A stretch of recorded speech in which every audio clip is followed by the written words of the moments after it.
Outlaw motorcycle gangs leaves the Henderson community reeling and 2 people fighting for their lives after police say 7 people were shot. At the turn of the millennium, something deadly was brewing in Ontario. The Hells Angels were coming, and they weren't asking permission.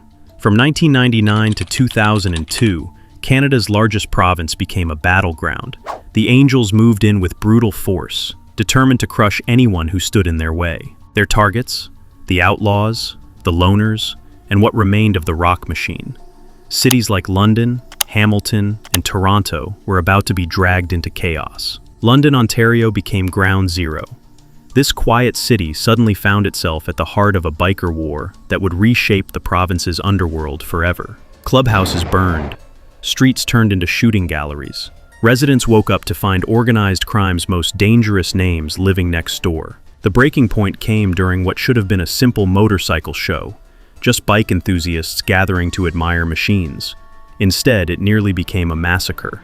Large numbers of Hells Angels rolled in, facing off against rival outlaws and banditos.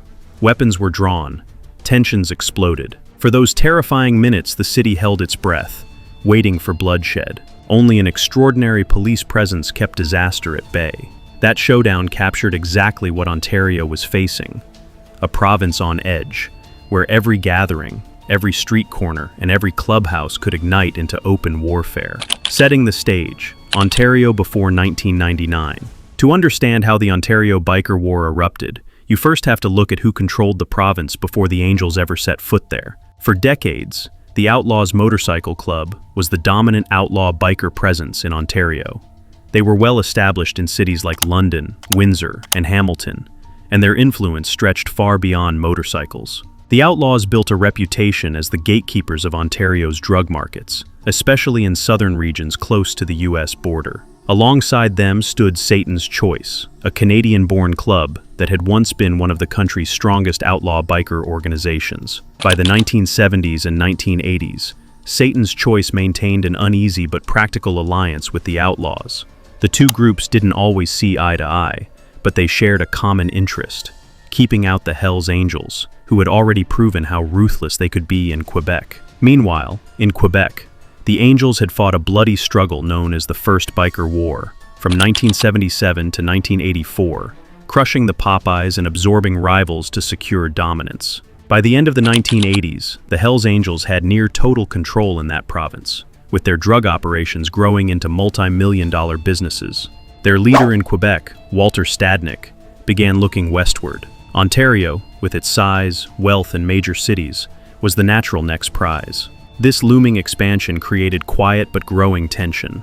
The Outlaws and Satan's Choice knew that once the Angels crossed into Ontario, a confrontation would be inevitable. But instead of open war right away, there was a period of maneuvering. The Angels built relationships with smaller biker gangs and tested the waters through low-level operations. At the same time, the Outlaws strengthened their ties with local allies, trying to reinforce their position before the storm. By the mid-1990s, Ontario's biker scene was fragile.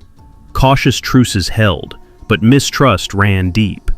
Everyone knew the Angels were preparing to move in, and everyone else was deciding whether to resist them or join them. That sense of unease set the stage for what was coming. Once the Angels finally made their push in the late 1990s, Ontario's 1999, patchovers ignite chaos. By the late 1990s, the storm everyone feared finally arrived. The man behind it was Walter Stadnik, one of the most influential Hells Angels in Canada.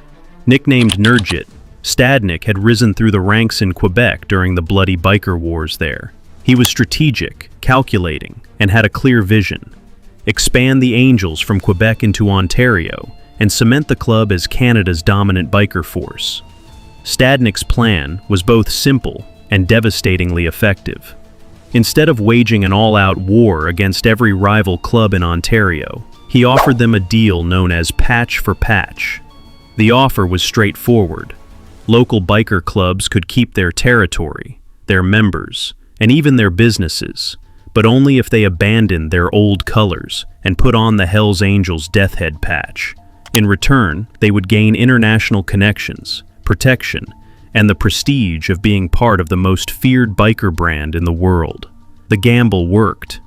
In December 2000, one of the largest mass patchovers in biker history took place. Overnight, Ontario's landscape flipped. Entire clubs, including Satan's Choice, Lobos, Last Chance, Paradise Riders, and others, switched allegiance. In total, the Angels gained 13 new Ontario chapters in a single stroke.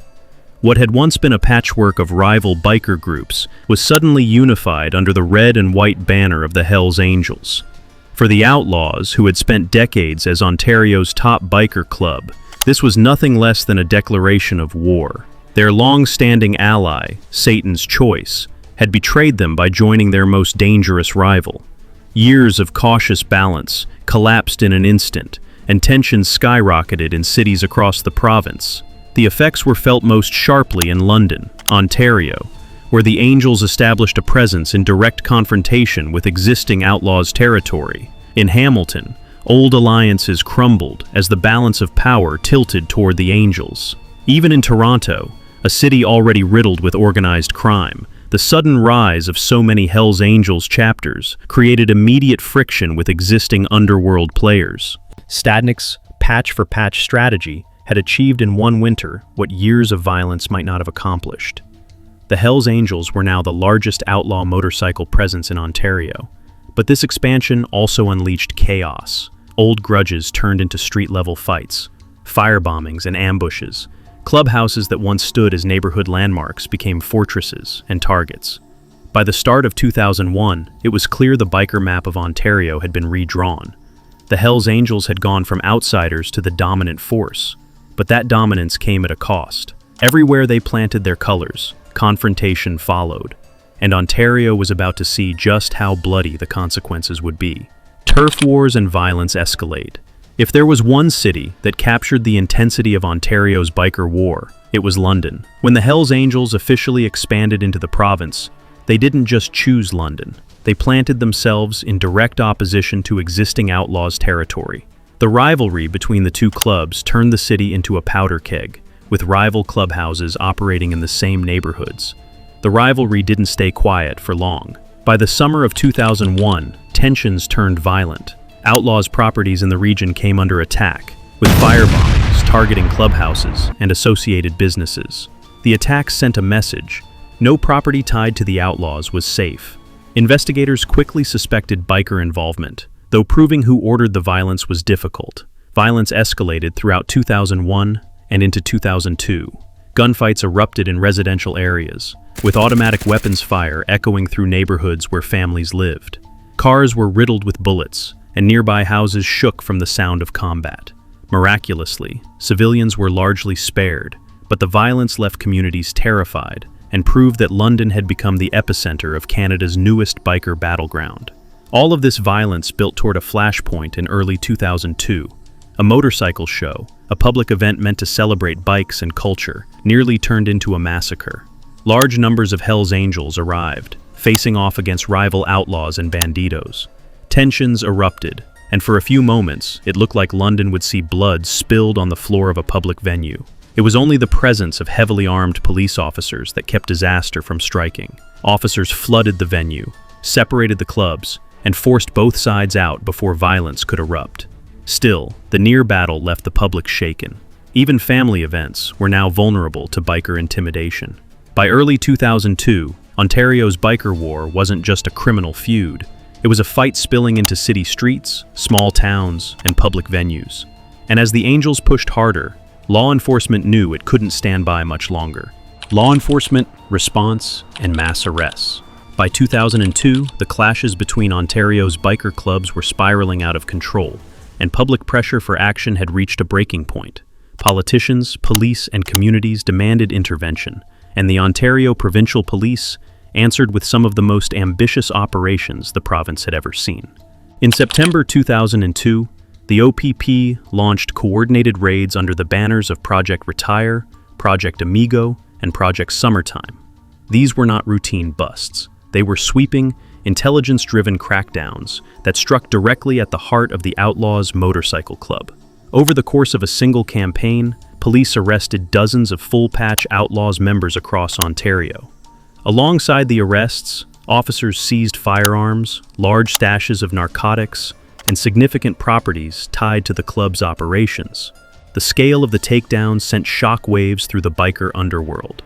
For decades, the Outlaws had been Ontario's strongest club, the gatekeepers who kept rival biker gangs in check. But suddenly, with many of their leaders and members in custody, their structure was shattered. Their clubhouses, symbols of defiance, were raided and in some cases shut down entirely. While the Outlaws reeled from the crackdowns, the Hells Angels seized the moment. Their recent mass patchover had already given them unmatched numbers, but now their primary rival was crippled. In cities like London, Hamilton, and Toronto, the Angels consolidated territory. Smaller biker groups, realizing the Outlaws could no longer protect them, leaned toward the Angels for survival. Law enforcement had intended to weaken biker crime in general, but the effect was uneven. The Outlaws lost the capacity to recover, while the Angels emerged stronger than ever. By late 2002, Ontario's biker map was redrawn once again. The Outlaws were in disarray, and the Hells Angels stood as the undisputed rulers of the province's motorcycle underworld. The irony wasn't lost on observers. Police pressure had crippled one side, but it also cleared the path for the Angels to dominate without meaningful opposition. Ontario had entered a new era, less open violence on the streets, but a deeper entrenchment of the Hells Angels in organized crime. Consolidation and ongoing law enforcement pressure. With the Outlaws crippled by police raids, the Hells Angels didn't just survive in Ontario, they thrived. By the mid-2000s, they had grown into the most dominant organized crime network in the province. Their strongest grip came in northern Ontario, where competition was thin. Investigators later confirmed that the Angels had significant control of drug trafficking there, dictating both distribution networks and territorial boundaries. Profits were enormous, with narcotics flowing steadily across provincial lines and into local communities. In the Greater Toronto area, the picture was more complex. The Angels were still powerful, but they faced competition from other organized crime groups, including established mafia families and independent trafficking networks. As a result, drug markets remained competitive, though the Angels maintained a strong presence throughout the region. Law enforcement knew that allowing the Angels to consolidate further would be disastrous, so they continued building long-term investigations. One of the most significant came in 2006, when the Ontario Provincial Police launched Project Tandem. This was a comprehensive operation that took months to develop. Police used surveillance, financial tracking, and cooperating witnesses to gather evidence on drug trafficking and weapons deals. The results were substantial. In coordinated raids, police arrested 27 people, many of them full-patch Hells Angels, or close associates. They seized large quantities of cocaine, marijuana, firearms, and cash. Authorities described Project Tandem as one of the most successful strikes against organized crime in Ontario since the biker war began. But even as bikers were prosecuted and sentenced, one reality remained. The Angels had embedded themselves deeply into Ontario's criminal economy. Raids disrupted operations, but they didn't erase the club's influence. For every chapter affected by arrests, others adapted and continued operating, keeping the Angels firmly in place as the province's most entrenched outlaw motorcycle club. The pattern established a new equilibrium. The Hells Angels remained dominant, but under constant surveillance and periodic disruption by law enforcement operations designed to prevent them from operating with complete impunity. Renewed tensions and modern conflicts. Even after the major crackdowns of the 2000s, Ontario never fully escaped biker violence. The Hells Angels remained the dominant force, but smaller groups and emerging rivals kept looking for openings, and old rivalries occasionally reignited. Periodic flare-ups continued to test law enforcement's ability to maintain control. Street gangs with connections to surviving Outlaws chapters sometimes pushed into drug markets that the Hells Angels considered their territory. What typically started as territorial disputes would escalate into arsons, drive-by shootings, and targeted violence. Homes and businesses linked to rival groups would be attacked, and gunfire would rattle neighborhoods that had already lived through the chaos of the early 2000s.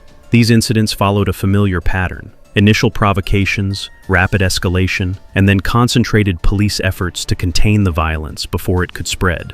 Surveillance operations, raids, and arrests would typically bring situations under control within weeks or months, but the conflicts demonstrated that biker rivalries in Ontario were never truly extinguished. More recently, tensions have emerged in eastern Ontario regions, particularly around Kingston and the St. Lawrence corridor. Reports have surfaced of clashes between remnants of the Outlaws and other motorcycle clubs attempting to establish territory in smaller cities and border communities. These incidents have included assaults linked to biker disputes, police raids, uncovering weapons and drugs, and property damage tied to ongoing rivalries. Local authorities have warned that these tensions represent ongoing challenges, with multiple groups trying to stake claims in regions where law enforcement presence may be less concentrated than in major urban centers. The conflicts prove that Ontario's biker war didn't end with the downfall of the Outlaws in 2002. It simply evolved into a series of smaller but still dangerous territorial disputes. What changed? Policing and public policy. Ontario's response to the biker wars led to a complete transformation in how police approached organized crime. By the early 2000s, provincial and federal authorities recognized that traditional methods weren't sufficient to combat sophisticated criminal organizations. The solution was the creation and expansion of specialized biker enforcement units designed to focus exclusively on outlaw motorcycle clubs. What really shifted the balance was enhanced multi-agency coordination. The Ontario Provincial Police, local forces, and federal agencies began sharing information and resources more effectively. Wiretaps, confidential informants, and long-term infiltration operations started breaking through what had once been an almost unshakable code of silence inside biker circles. For decades, witnesses were too intimidated to testify, and members almost never cooperated with law enforcement. By the mid-2000s, that wall began to develop cracks, giving prosecutors evidence strong enough to secure lasting convictions.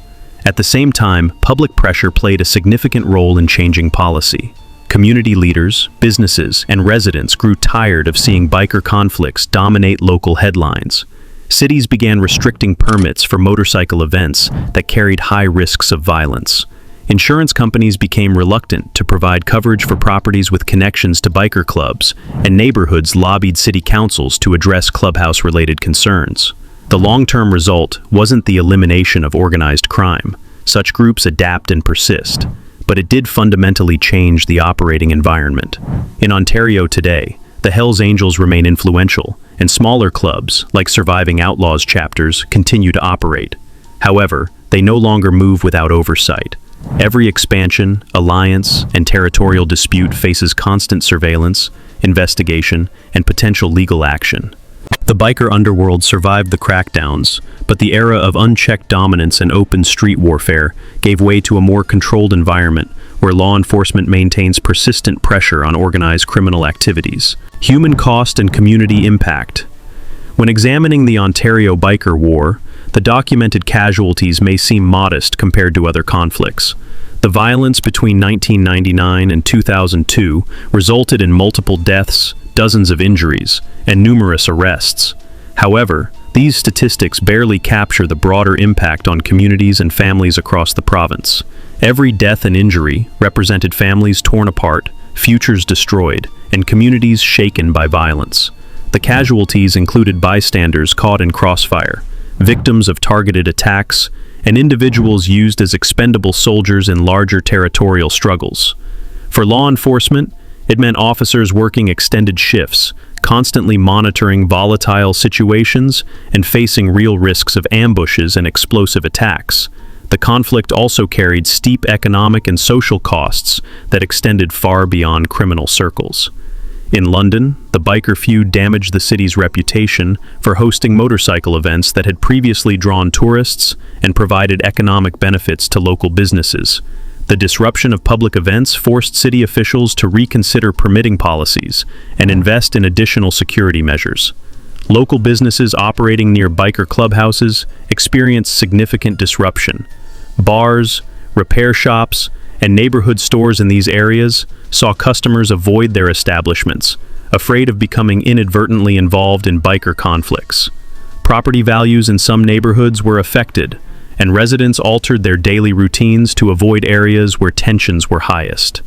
Insurance costs increased in affected areas, and the general sense of public safety was compromised. Families changed their behaviors, avoiding certain streets, staying away from events where bikers might be present, and living with an underlying anxiety about potential violence. While the casualty count in Ontario was lower than Quebec's devastating biker war, the broader impact demonstrated how even limited conflicts between outlaw clubs can fundamentally reshape communities. The war showed that organized crime violence affects far more than those directly involved. It undermines public confidence, disrupts economic activity, and forces entire communities to adapt to an atmosphere of threat and uncertainty. Legacy and continued oversight. By the end of the Ontario Biker War, the criminal landscape had been permanently altered.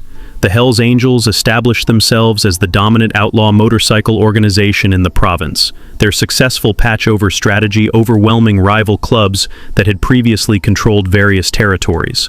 However, this victory came with unprecedented scrutiny that would define their operations for decades to come. The conflict fundamentally changed how Ontario law enforcement approaches organized crime. The violence and intimidation that characterized the early 2000s forced police agencies to abandon fragmented reactive strategies in favor of coordinated, intelligence-driven operations.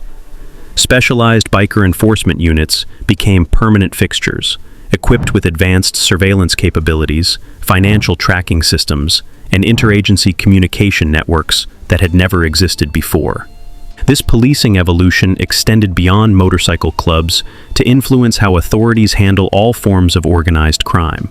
The investigative techniques, legal strategies, and coordination methods developed during the biker war became templates for combating mafia families, street gangs, and other criminal enterprises.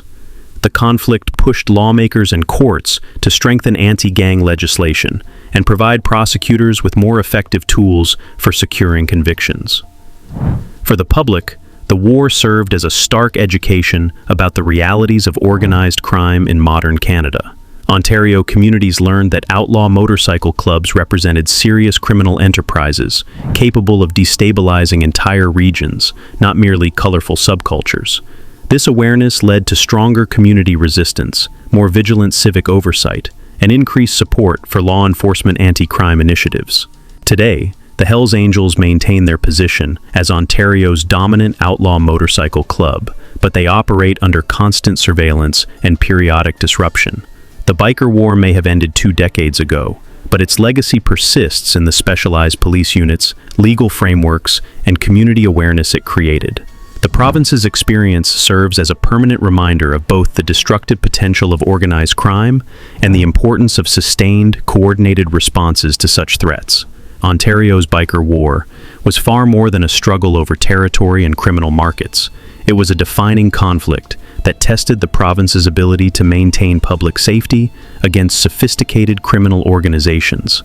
In just a few years, Ontario witnessed its communities transformed into battlegrounds, where rival clubhouses faced off across city streets, violence erupted in residential neighborhoods, and public events became potential flashpoints for organized crime conflicts. The Hells Angels emerged victorious through strategic expansion rather than pure violence, but their success came at the cost of permanent law enforcement scrutiny. For Ontario, the conflict demonstrated that when criminal organizations engage in open warfare, society must respond with coordinated action, sustained vigilance, and institutional changes that outlast the immediate crisis. From Walter Stadnick's calculated patch-over strategy to the comprehensive police crackdowns that followed, the Ontario Biker War left behind both scars and valuable lessons. The province's experience stands as a testament to the importance of early intervention, interagency cooperation, and community awareness in confronting organized crime, lessons that continue to shape law enforcement strategy across Canada today.